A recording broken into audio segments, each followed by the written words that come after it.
How to reset group link on Truecaller. Hello guys, in today's video I'm gonna show you how to reset that easy and quick.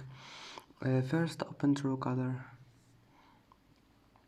and now click on any group you want here, like this one, and then click these 3 points in the top corner, and after that click group info, and once you're here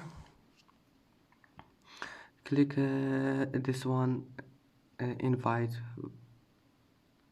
and here we'll find reset link.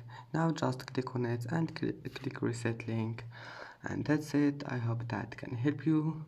Now just go back.